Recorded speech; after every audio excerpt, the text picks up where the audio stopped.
आज की सबसे बड़ी खबर यह है कि उत्तर प्रदेश में महिलाओं के जबरदस्ती धर्म परिवर्तन के खिलाफ सरकार एक अध्यादेश लेकर आ गई है। इसमें दो अलग अलग धर्मों के लोगों के बीच होने वाले विवाह को भी शामिल किया गया है और ऐसा अध्यादेश लाने वाला उत्तर प्रदेश भारत का पहला राज्य बन गया है। बाकी के राज्यों में भी इस पर चर्चा चल रही है, कुछ राज्यों में तैयारी हो रही है, लेकिन उत्तर प्रदेश की जो योगी सरकार है वो आज अध्यादेश लेकर भी आ गई। इसके तहत अगर दो अलग अलग धर्मों के लोग आपस में विवाह करते हैं और उनकी जांच में यह पाया जाता है कि इस विवाह का मकसद धर्म परिवर्तन कराना था, तो फिर अपराधी को 1 से 10 वर्ष तक की सजा हो सकती है। यह बहुत बड़ी खबर है। अपराध साबित होने पर 10 से 50 हजार रुपए का जुर्माना भी हो सकता है। और अगर महिला सामान्य वर्ग से है, समाज के सामान्य वर्ग से है, तो अपराधी को 1 से 5 वर्ष की सजा होगी। और अगर महिला नाबालिग है या फिर अनुसूचित जाति और जनजाति से है तो फिर यह सजा बढ़कर 3 से 10 साल के बीच हो जाएगी। सामूहिक धर्म परिवर्तन कराने पर 3 से 10 वर्ष तक की सजा होगी और विवाह के लिए सहमति से धर्म परिवर्तन करने या कराने के लिए जिले के डिस्ट्रिक्ट मजिस्ट्रेट से पहले अनुमति लेनी होगी। डिस्ट्रिक्ट मजिस्ट्रेट की मंजूरी के बिना धर्म परिवर्तन करने पर 6 महीने से लेकर 3 वर्ष तक की सजा अब उत्तर प्रदेश में हो सकती है। गैर कानूनी धर्म परिवर्तन कराने वाले पर गैर जमानती धाराओं के तहत मुकदमा दर्ज करवाया जाएगा। और इस फैसले पर जो अभी तक हमारे पास प्रतिक्रियाएं आ रही हैं, पहले आप वो सुन लीजिए और उसके बाद हम आपको बताएंगे कि इस कानून की कोई जरूरत थी या नहीं। जो महिलाएं हैं उनके साथ छल करके, उनके साथ कपट करके, उनके बल इस्तेमाल करते हुए, प्रलोभन देते हुए उनका एक धर्म परिवर्तन किया जाता है। कितने केसेस हैं कि उनका नाम हिंदू है, शादी हो गई, शादी के 3 महीने बाद पता चलता है कि वो इस्लाम धर्म में उनको कन्वर्ट करा जा रहा है। तो ये सब चीज़ें आई हैं, तो इसलिए कानून होना चाहिए। कोर्ट ने भी कहा है, अन्य कोर्ट भी बोल चुके हैं। तो उसके लिए आज हम लोग एक अध्यादेश लेकर आए हैं और इससे जो कानून है उसको ताकत भी मिलेगी और इस प्रकार के जो छल कपट करते हुए, बल का इस्तेमाल करते हुए, प्रलोभन देते हुए जो लोग धर्म परिवर्तन करते हैं उनके ऊपर भी कठोर कार्रवाई होगी। धर्म और नाम और स्थान बदल करके अभी तक शादियां करता रहा है और फिर उसके बाद जब उसका खुलासा होता है तो मौत के घाट उतार देने तक की जो घटनाएं होती रही उस पर विराम लगेगा। सरकार का यह प्रयास है कि 2 साल से लेकर के 10 साल तक की सजा का प्राविधान आज जो कैबिनेट के सामने प्रस्ताव आया है, कैबिनेट ने माननीय मुख्यमंत्री योगी आदित्यनाथ जी की अगुवाई में उसे अपनी मंजूरी दी। पीड़ित की शिकायत पर भी, पीड़ित के परिवार की शिकायत पर भी कार्रवाई की जा सकेगी। अगर 2 एडल्ट आदमी अपनी मर्जी से शादी करते हैं तो चाहे वो 2 अलग अलग धर्मों के हों या 2 अलग अलग जातियों के हों या 2 अलग अलग मुल्कों के हों, उनकी शादी उनका प्राइवेट राइट है और इसको उच्चतम न्यायालय भी मान चुका है और उच्च न्यायालय भी मान चुका है। अभी जो 11 नवंबर को उच्च न्यायालय का फैसला आया है जिसमें सिंगल जज के फैसले को उन्होंने कुलअदम किया है, उसमें भी माना गया है। कन्वर्जन पर रोक लगाना चाहते हैं इनडायरेक्टली, जो अदरवाइज भारत के संविधान में परमिटेड है। आर्टिकल 25 में किसी आदमी को ये अधिकार है कि वो अपना कोई धर्म जिसको वो समझता है, पसंद करता है, उसको अडॉप्ट कर सकता है। तो अब इसमें ऑर्डिनेंस आने के बाद तय किया जाएगा कि इसकी क्या लीगल वैल्यू है। उत्तर प्रदेश ही नहीं, मध्य प्रदेश और हरियाणा जैसे राज्यों में भी ऐसे ही कानून लाने की इस समय तैयारी चल रही है, लेकिन उत्तर प्रदेश ने यह काम पूरे देश में सबसे पहले कर दिया। और इसके पीछे सबसे बड़ी वजह यह है कि हाल ही में उत्तर प्रदेश में ऐसे बहुत सारे मामले सामने आए थे। कानपुर में कल ही उत्तर प्रदेश में बनी SIT ने लव जिहाद के 11 मामलों का खुलासा किया है। लव जिहाद के इन मामलों की सच्चाई जानने के लिए जी न्यूज की टीम कानपुर पहुंची हुई है, इस समय कानपुर में है। और हमें वहां क्या पता चला, हमारी टीम ने वहां जब इन लव जिहाद के मामलों की तह तक जाने की कोशिश की, इनकी सच्चाई जानने की कोशिश की, तो हमने क्या देखा, ये जानने के लिए आपको हमारी ये ग्राउंड रिपोर्ट देखनी चाहिए जो आज हमने कानपुर से फाइल की है।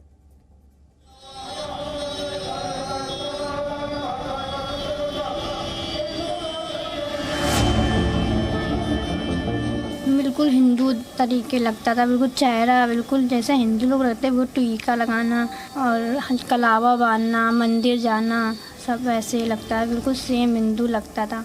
आज जो मेरी लड़की के साथ हो या किसी लड़की के साथ ना हो बस। आईडी में उसके लिखा था नफीस। ये कानपुर की उन बेटियों और परिजनों का दर्द है जिनके साथ धोखा हुआ है। हिंदू नाम रखकर, मंदिर जाकर, कलावा पहन अपनी पहचान छिपाकर मुस्लिम युवकों ने इनके साथ लव जिहाद को अंजाम दिया है। सबसे पहले बात हम फतेह खान की करते हैं, जिसने आर्यन मल्होत्रा बनकर एक नाबालिग लड़की से पहले दोस्ती की और फिर उसके साथ बलात्कार किया। बिल्कुल हिंदू तरीके लगता था, बिल्कुल चेहरा बिल्कुल जैसे हिंदू लोग रहते हैं, वो टीका लगाना और कलावा बांधना, मंदिर जाना, सब वैसे ही लगता है, बिल्कुल सेम हिंदू लगता था। मंदिर भी जाता था आपके साथ? मंदिर जाता था, हमको जबरदस्ती लेके मंदिर चलो, मंदिर जा तो मेरे पीछे आ जाता, मंदिर जाता था, लगता ही था कि मुसलमान, बिल्कुल हिंदू लगता था। खूब धमकाता था कि चलो शादी करेंगे, हमने काम नहीं करेंगे, तो हमको मारता था, कहता कि शादी नहीं करोगे तो मारेंगे तुमको। मुझको मारा, मेरे साथ गलत काम करने लगा था। मम्मी पापा को भी नहीं बता पाया, अगर मम्मी पापा को मार डालेंगे तो मारेगा, तुमने बताया तो इसलिए डर के मारे में नहीं बता देते। कड़ी से कड़ी कार्रवाई होनी चाहिए, क्योंकि जो मेरे साथ हुआ और की बच्चियों के साथ ना ही होना चाहिए, क्योंकि आप तो देख ही रहे हैं, हम तो आज यहाँ रह कल वहाँ, ना कमा पा रहे, ना खा पा रहे, ना रह पा रहे। और भी मेरे आगे 4 लड़कियाँ, एक 4 छोटी। अब ऐसे ही अगर देखेंगे तो हम कैसे कमाएंगे, कैसे खाएंगे, कैसे बच्चे पालेंगे। अब हम आपको कानपुर के गोविंद नगर ले चलते हैं। यहाँ आरोपी नसीफ शाह बबुआ बनकर एक हिंदू लड़की को अपने घर ले गया है और वहां पर जबरन उसके साथ निकाह किया। नफीस शाह ने जबरन लड़की का धर्म परिवर्तन भी करवाया। नफीस शाह पहले ही 2 शादियां कर चुका था। आप ही के कास्ट के हैं? हमने कहा अच्छा, मतलब कि कहता हिंदू से हैं हम, बहन के यहाँ तो मेरे चल रहे हैं। तो मतलब हम गुस्से में थे, उसकी बहन के आ गए, लेकिन वो बाद में पता चला उसकी बहन नहीं थी, उसकी वाइफ ही थी और उसकी पहले से 3 शादी हो चुकी थी। फिर उसने कहा कि मुझसे मतलब शादी करोगी? हमने कहा कि मतलब कुछ दिन तक तो हम मतलब हमने कहा नहीं करेंगे। फिर उसने काजी को बुलवाया, फिर उसने कुछ मंत्र पढ़ा, हमें नहीं पता चल पा रहा था कि वो मुसलमान है। उसकी मतलब आईडी में उसके लिखा था नफीस शाह, तो हमें लगा कि ये मुसलमान है, तो हम वहाँ से मतलब सोचे कि निकल जाए। फिर उसके यहाँ एक पुराना फ़ोन पड़ा हुआ था, वही हमने उठा के पापा के पास फ़ोन कर दिया। ये मतलब अपने सेंस में नहीं थी, बस थोड़ी देर तो ठीक थी, उसके बाद कहे फिर हमें वहीं जाना है, हम वहीं जाएंगे। फिर हमने वो पर्ची फाड़ के फेंक दी, जो ड्रेस पहन के आई थी वहाँ से उसको ड्रेस जला दी, ताबीज़ फेंक दिया। लोगों को तो या तो फांसी दे, या तो उम्र कैद दे, या तो सड़क पे खड़ा करके गोली मारे। लव जिहाद के इस मामले में मुख्तार अहमद ने अपनी पहचान को छुपाया और जिस लड़की से शादी की उसे अपना नाम राहुल सिंह बताया। मुख्तार अहमद पहले भी एक हिंदू लड़की से शादी कर चुका है। तो हिंदू बनकर उससे विवाह किया था, फिर बाद में उस पर प्रेशर बनाया तो उसने शादी की, जबकि वो पहले से शादीशुदा है और एक उसका भी एक उसकी बेटी भी है 10 साल की। उसके बाद जब घर वालों को पता चला तो उनको बोला गया कि इसको हटाओ, लेकिन वो जबरदस्ती उसने घर में आकर रोज लड़ाई झगड़ा करने लगा। तब पुलिस प्रशासन की मदद ली गई, तब उसको जेल भेजा गया है। उसने शादी कर ली थी? हाँ, शादी कर ली थी। कब करी शादी? 1.5 साल पहले। हाँ। कैसे संपर्क में आया था, क्या बताया इसने अपने आप को? अपने आप को राहुल सिंह बताया था, फिर राहुल शर्मा बताया था। जब शादी हो गई तब उसने बताया कि मैं मोहनडन हूँ। जी न्यूज ने कानपुर में लव जिहाद के जिन मामलों की पड़ताल की, उनमें एक पैटर्न साफ नजर आया है कि सबसे पहले मुस्लिम लड़कों ने अपने धर्म की पहचान छिपाई, हिंदू रीति रिवाजों का पालन किया और जहां जरूरत पड़ी वहां जबरन धर्म परिवर्तन भी कराया। जो छोटी बच्चियां हैं उनको इस तरीके का इस प्रकरण का लव जिहाद प्रकरण जो है वो बहुत तेजी से विस्तार भी हो रहा है और धर्म परिवर्तन जो कहीं ना कहीं लव जिहाद एंगल की ओर मोड़ता है, उन छोटी छोटी बच्चियों को बहला फुसला कर इस ओर ले जाया जा रहा है। उसमें फंडिंग भी है और सबसे बड़ी बात है कि हमारी हिंदू संस्कृति पर चोट है। दोनों थानों में जो लड़के थे और एक नौबस्ता में है, वो उसमें जो है एक मोहम्मद ये जो फैसल है वो भी ये जूहीलाल कॉलोनी का था, मोहम्मद शाहरुख और शाहरुख वो जूहीलाल कॉलोनी के थे, आमिर मोहसिन ये सब जूहीलाल कॉलोनी से कनेक्टेड थे और ये आपस में एक दूसरे से इनकी जो है कहीं न कहीं किसी न किसी माध्यम से एक दूसरे के संपर्क में थे। कानपुर की ये जूहीलाल कॉलोनी है और इस कॉलोनी से भी सबसे ज्यादा शिकायतें लव जिहाद की आई हैं। हिंदू बेटियों के जो परिवार वाले हैं उन्होंने पुलिस के पास इस बात की शिकायत दर्ज कराई कि उनकी बेटियों को बहलाकर फुसलाकर उन्हें लव जिहाद का शिकार बनाया जा रहा है। हमें जो जानकारी मिली है उसके मुताबिक इस जूहीलाल कॉलोनी के मोहसिन खान, आमिर, मोहम्मद फैजल और मोहम्मद शाहरुख ये 4 ऐसे युवक थे जो कि हिंदू लड़कियों से संपर्क में आए, उनके साथ दोस्ती की और उनके साथ शादी करने की भी कोशिश की। एसआईटी रिपोर्ट में जो बातें सामने आ रही हैं उनके मुताबिक ये जो लड़के थे, अगर एक लड़की से किसी लड़के की दोस्ती होती है तो वो लड़का अपने दोस्त की उसकी बहन से या फिर उसके किसी दूसरे दोस्त से दोस्ती कराता था, यानी ये पूरा एक नेक्सस बन जाता था, एक चेन खड़ी की जाती थी। कैमरामैन एस जयदीप के साथ विशाल पांडे, जी मीडिया, कानपुर। तो इस कानून का बहुत सारे लोग विरोध भी कर रहे हैं, लेकिन उनसे हम ये कहना चाहते हैं, ये जो लड़कियां अभी आपने देखी, जिन लड़कियों की आपने बात सुनी, वो कैमरे पर नहीं आना चाहती, वैसे तो उनकी जिंदगी पहले ही बर्बाद हो चुकी है। ये सारी लड़कियां कहीं बाहर से नहीं आई हैं, ये किसी पॉलिटिकल पार्टी की कार्यकर्ता नहीं है, ये इसी समाज की लड़कियां हैं, यहीं की लड़कियां हैं। इनके वही अधिकार हैं जो इस देश में बाकी नागरिकों के अधिकार हैं, बाकी लड़कियों के जो अधिकार हैं, इनके भी वही अधिकार हैं। ये भी उसी संविधान के तहत आती हैं जो बाकी सब पर लागू होता है। जिन सामाजिक कार्यकर्ताओं से हमने बात की, उन्होंने इस पूरे एंगल की पुष्टि की है। इसके अलावा पुलिस ने भी इसकी पुष्टि की है और इन लोगों को जो जवाब इन्होंने दिए हैं वो ये हम उन लोगों को जवाब देने की कोशिश कर रहे हैं जो लोग लगातार वर्षों से ये कहते हैं कि लव जिहाद नाम की कोई चीज इस देश में है ही नहीं। आपने देखा होगा बहुत बड़ी संख्या में ऐसे लोग हैं जिन्हें आप लिबरल्स कहते हैं, बुद्धिजीवी कहते हैं, वो लगातार इस बात से इनकार करते आ रहे हैं कि लव जिहाद इस देश में है ही नहीं। कई बार कई तरह की इंक्वायरी भी होती हैं, हम नहीं जानते उन इंक्वायरीज में कितने वो अंदर तक, कितनी तह तक जाकर वो जांच करते हैं। लेकिन जब हमारे रिपोर्टर्स गए हैं, जो भी लोग इस देश में इंक्वायरी करने वाले लोग हैं, चाहे वो सरकार के लोग हों, चाहे वो कानूनी लोग हों, वो चाहें तो हमारे रिपोर्टर से मिल सकते हैं, क्योंकि हम ऐसे बहुत सारे लोगों के संपर्क में हैं जिन्होंने हमें बिल्कुल यही एक जैसी कहानियां बताई हैं। आज तो हमने सिर्फ आपको कानपुर की बात बताई है, अगर आप चाहेंगे तो हम आगे एक सीरीज चलाकर आपको देश के अलग अलग राज्यों और शहरों से लगभग यही कहानियां आप तक पहुंचाते रहेंगे। इसका मतलब ये है कि ये सब कुछ हो रहा है। हम नहीं जानते इसे आप क्या नाम देना चाहते हैं, इसे आप लव जिहाद का नाम देना चाहते हैं, इसे आप धार्मिक कट्टरता का नाम देना चाहते हैं, आप इसे कन्वर्जन का नाम देना चाहते हैं कि लोग लड़कियों का धर्म परिवर्तन करवा रहे हैं विवाह के नाम पर। आप इसका क्या नाम रखना चाहते हैं ये आपके ऊपर है। आप इसे लव जिहाद कहना चाहते हैं कहिए, कुछ और कहना चाहते हैं कुछ और कहकर बुला लीजिए, लेकिन समस्या का नाम एक ही है और समस्या ये है कि झूठ बोलकर, अपना धर्म गलत बताकर लड़के हिंदू लड़कियों के साथ संपर्क में आते हैं, फिर उनसे शादी करते हैं और जबरदस्ती उनका धर्म परिवर्तन करवाने की कोशिश करते हैं।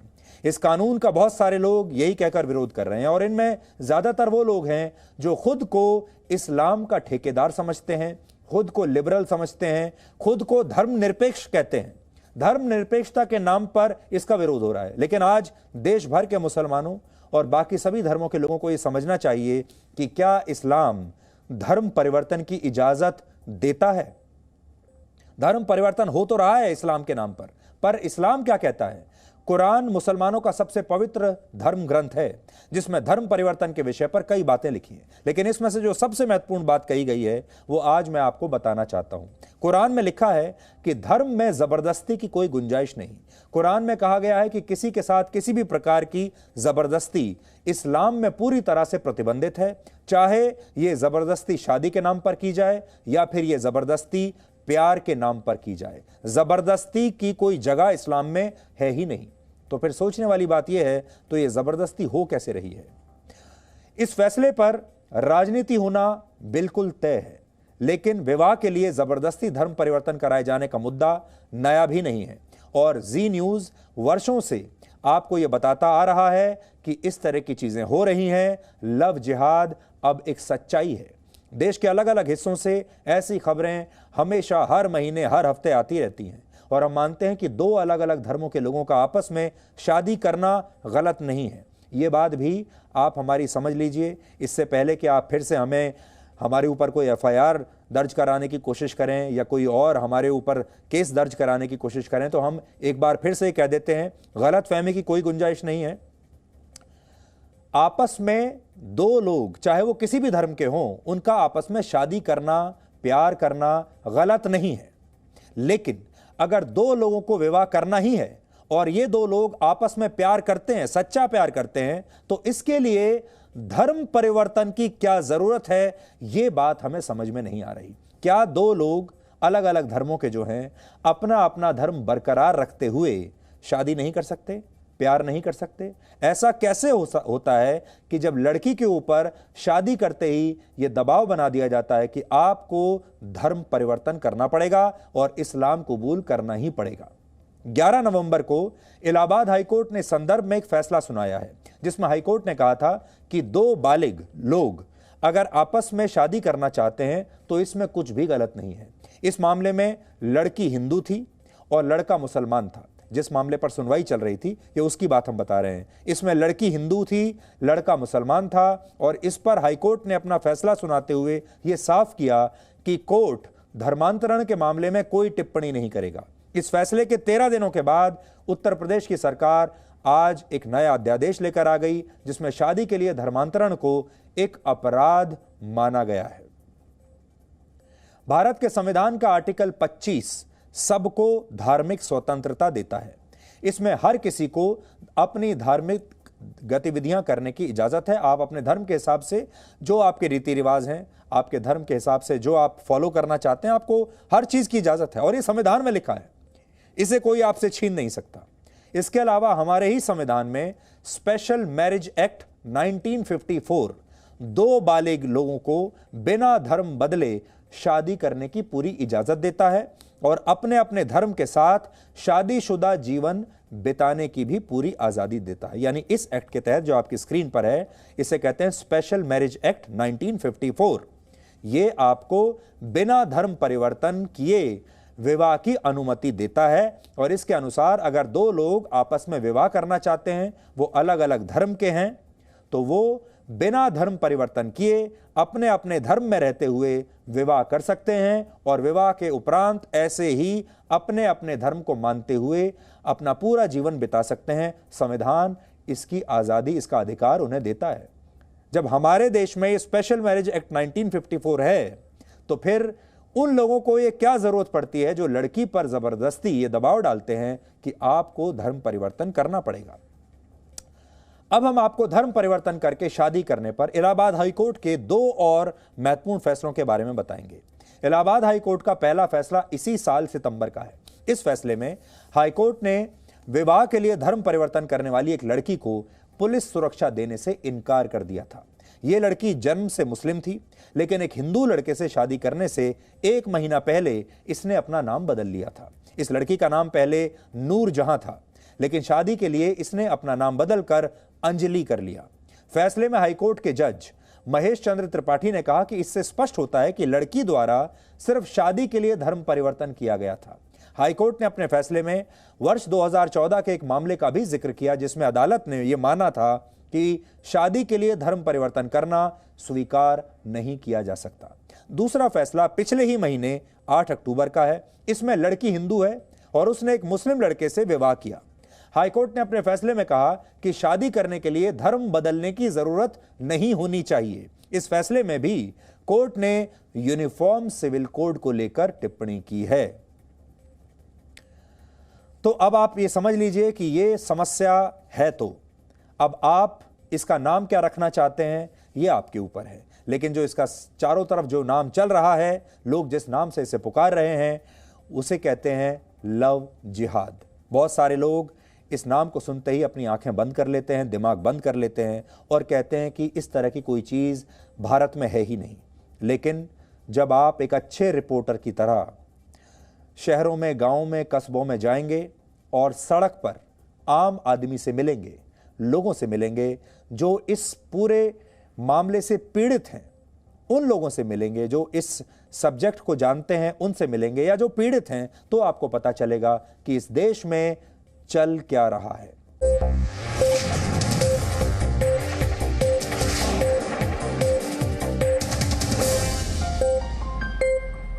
Presenting V News app, available on Google Play and App Store. Download it now.